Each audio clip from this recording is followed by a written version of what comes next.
नमस्कार दोस्तों, मैं एडवोकेट राकेश कुमार मौर्य। आइए आते हैं तलाक के बाद पत्नी को एलिमनी कितनी मिलती है, इसके बारे में जानते हैं विस्तार से। और भरण पोषण कौन कौन प्राप्त कर सकता है, कुछ बिंदु हैं, उस पर फिर चर्चा करेंगे हम। कब मिल सकता है भरण पोषण, नंबर 1। नंबर 2, कितना मिल सकता है और किस किस को मिल सकता है और कब नहीं मिल सकता भरण पोषण। तो अब सबसे पहले हम जानते हैं किस किस को भरण पोषण मिल सकता है।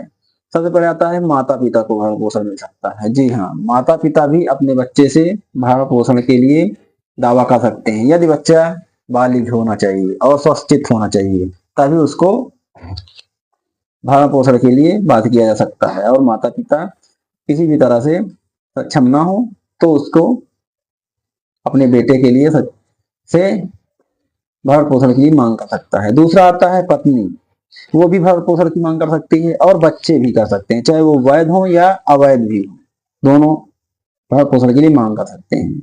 और आता है कब नहीं मिल सकता भरण पोषण।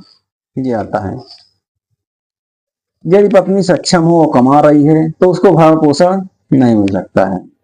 यदि पत्नी एडल्ट्री या मतलब दूसरे के साथ अवैध संबंध बना रही है, रह रही है दूसरे के साथ, तो वहां पर भी उसको भरण पोषण नहीं मिल सकता है। और होता है यदि पत्नी बिना कारण के पति को छोड़कर कहीं बाहर रह रही है किसी जगह, तो उसको भी भरण पोषण नहीं मिल सकता है। और यदि पति पत्नी म्यूचुअल डाइवोर्स, आपसी सहमति से डाइवोर्स ले लेते हैं, तो वहां पर भी भरण पोषण नहीं मिल सकता है। और बच्चे जब वयस्क हो जाएं, वो अपना जीवन यापन खुद करने नौकरी कर रहे हैं, तो वो भी भरण पोषण के लिए दावा नहीं कर सकते हैं। आप जानते हैं कितना मिल सकता है भरण पोषण। आजकल ट्रेंड चल रहा है कि भरण पोषण का दावा कर लो, अच्छा अमाउंट ले लो मोटी बस, लेकिन ऐसा नहीं है। वो कोर्ट पर डिपेंड करता है वो कितना देती है। कोर्ट ये भी देखेगी वो कितना कमा रहा है पति और उसके कितना बच रहा है, कि उस कितने लोग उस पर डिपेंड हैं।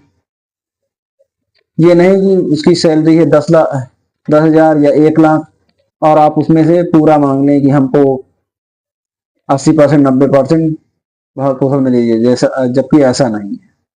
कई मामलों में सुप्रीम कोर्ट ने भी एक मामला आया था जिसमें 4 लाख उसकी सैलरी थी, तो उसमें सुप्रीम कोर्ट ने केवल 1,35,000 ही भरण पोषण दिया है। एक मामला और था, उसमें 15,000 सैलरी थी, उसने 7,000 ही दिया।